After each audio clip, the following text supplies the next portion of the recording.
Olá, queridos e amados irmãos, mais um devocional. E hoje nós vamos meditar neste tema. Deus tem planos, não problemas para nós.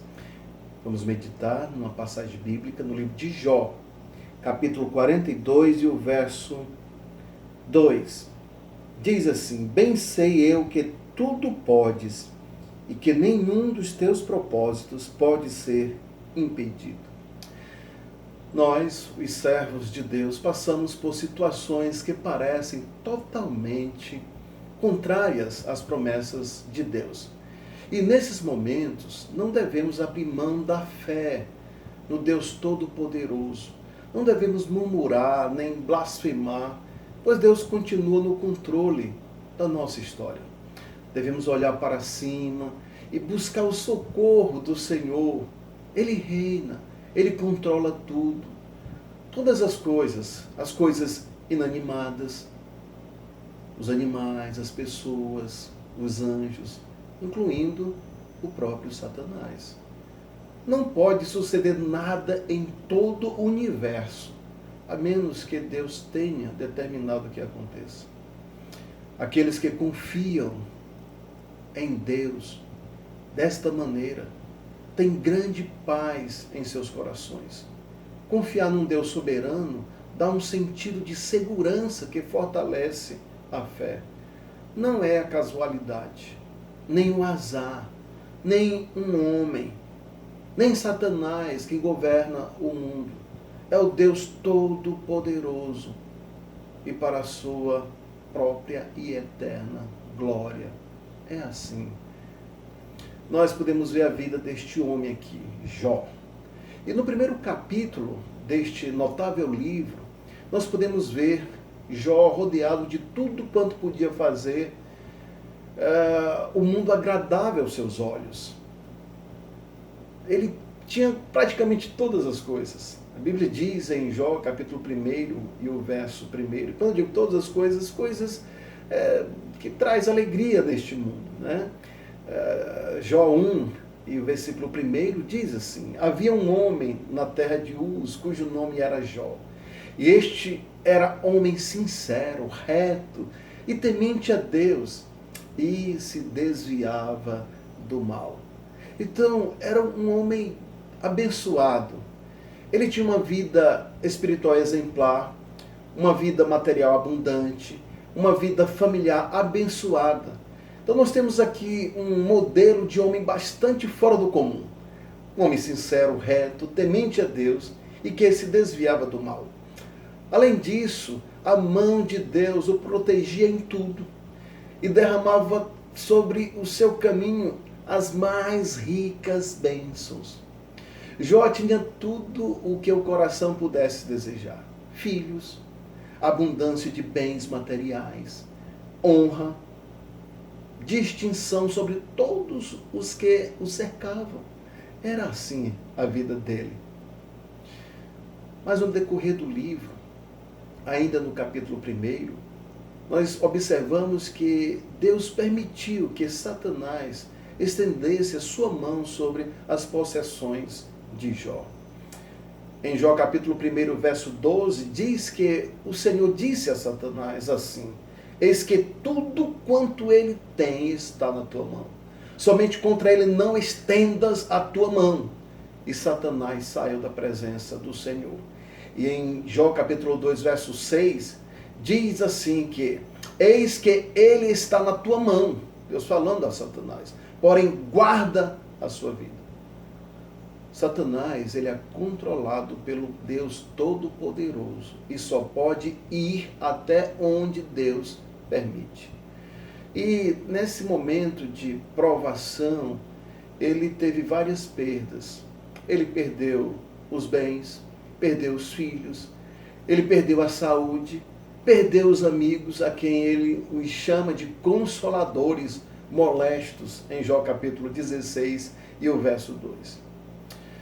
Meus amados, nós somos constantemente provados no cadinho da aflição.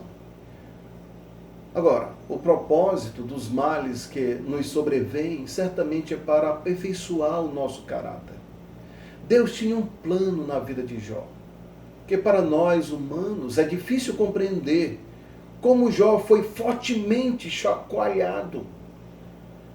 Agora, uma coisa é certa: podemos estar seguros de que, se isso não fosse necessário, o Deus da graça, o Deus da bondade, não teria feito Jó passar por provações semelhantes. Podemos afirmar com absoluta certeza que Deus não teria procedido desse jeito se não fosse por um propósito definido na vida de Jó. Sem dúvida, Deus tinha algo maravilhoso em mente quando ele permitiu Satanás disparar suas mortíferas flechas sobre o seu servo amado. Deus tinha um plano maravilhoso para Jó. Tudo isto é profundamente comovente. Ser privado num instante de seus 10 filhos e logo ser reduzido das riquezas à penúria absoluta. Humanamente falando, ele tinha motivo suficiente para blasfemar, para cambalear. Nós podemos ver aqui um notável contraste entre as primeiras informações do livro de Jó, do capítulo 1, né, as primeiras linhas, e as últimas linhas do primeiro capítulo. Assim também no capítulo 2. No início, nós podemos ver Jó rodeado de uma numerosa família, desfrutando das suas muitas possessões, enquanto que no capítulo 2, estamos vendo ele praticamente abandonado, sumido na pobreza e na enfermidade. Diz em Jó, capítulo 1, verso 21, o seguinte: então Jó se levantou e rasgou o seu manto, rapou a sua cabeça e se lançou em terra. E sabe o que ele fez? Diz a Bíblia: adorou. Ele não blasfemou. Ele adorou e disse: nu saí do ventre de minha mãe e nu tornarei para lá. Ele confiava no Senhor e disse: o Senhor o deu e o Senhor o tomou. Bendito seja o nome do Senhor. Em tudo isto Jó não pecou, nem atribuiu a Deus falta alguma. Diz a Bíblia que ele não pecou com os seus lábios. É interessante, nós observamos, aliás, nós podemos observar no decorrer do livro, ele fazendo declarações ao Senhor, declaração de fé. Ele dizia assim: ainda que ele me mate, nele esperarei. Jó capítulo 13, o verso 15. E no capítulo 19, o verso 25, ele diz: porque eu sei que o meu Redentor vive e que por fim se levantará sobre a terra. Que maravilha! Porém, meus amados, ele era humano. E nos momentos de sofrimento, os momentos de angústia ou angústias, nós até perguntamos, nossa mente vai questionar. E Jó lhe fez várias perguntas. E ele perguntava: por que eu não morri?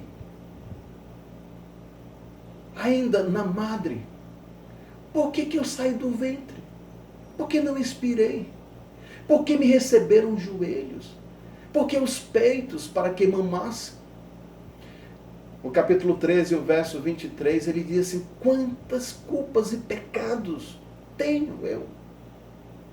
Notifica a minha transgressão e o meu pecado. Agora é interessante que no capítulo 23, ele diz assim: se eu soubesse onde eu poderia achar. Eu queria saber onde era o seu tribunal. Então me chegaria ao seu tribunal, exporia ante ele a minha causa e encheria a minha boca de argumentos. É interessante, meus amados, que muitos anos depois, as perguntas de Jó ainda permanecem. Aqueles que sofrem ainda utilizam as palavras dele como um grito, até contra uma aparente falta de interesse de Deus. Digo aparente porque, de fato, Deus, ele se importa conosco. Ele tem um plano específico para seus filhos quando estes estão passando por provações, sofrimentos, angústias, etc. Interessante que Deus não responde às perguntas de Jó. Quando o Senhor falou no final do livro, ele não explicou o porquê. E, na verdade, Deus fez várias perguntas para Jó. Deus interroga Jó a respeito da natureza inanimada. Ele interroga Jó a respeito do reino animal. Depois, ele ainda pergunta se Jó deseja contender com ele e dar-lhe instruções. E no finalzinho, quando chega no capítulo 42, ele diz assim, né?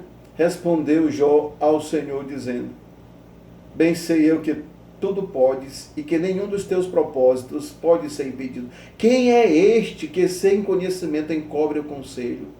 Por isso relatei o que não entendia, coisas que para mim eram inescrutáveis e que eu não entendia.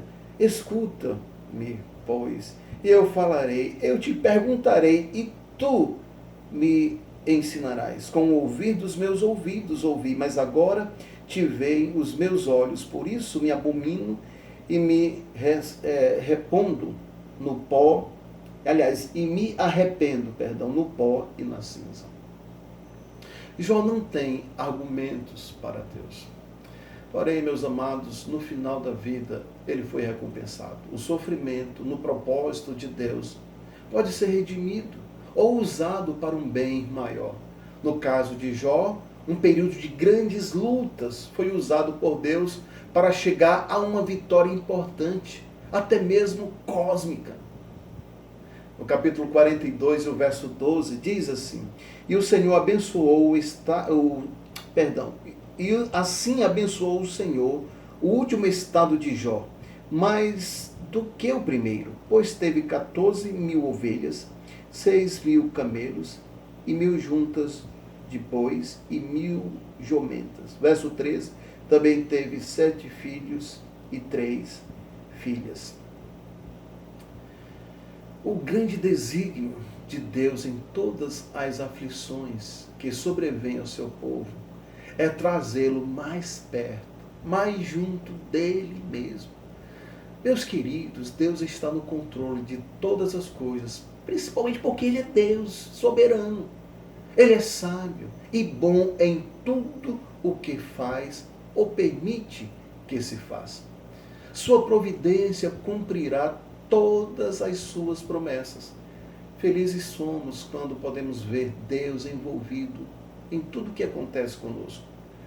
O nosso Deus, ele merece a nossa confiança, mesmo quando sua providência parece correr em sentido contrário às suas promessas.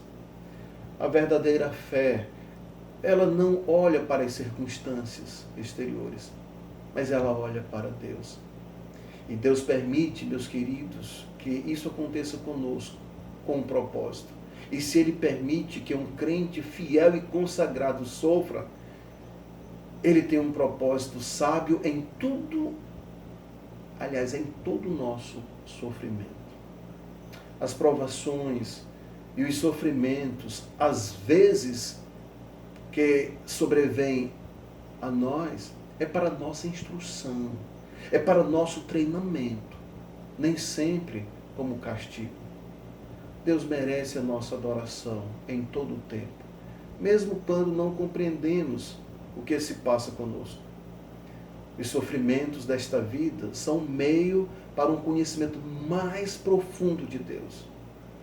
Ele é soberano em tudo quanto faz e do modo como age. Nós devemos descansar nele, pois ele é bom.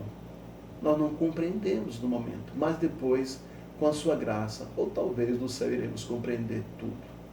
Assim, meus amados, vamos descansar.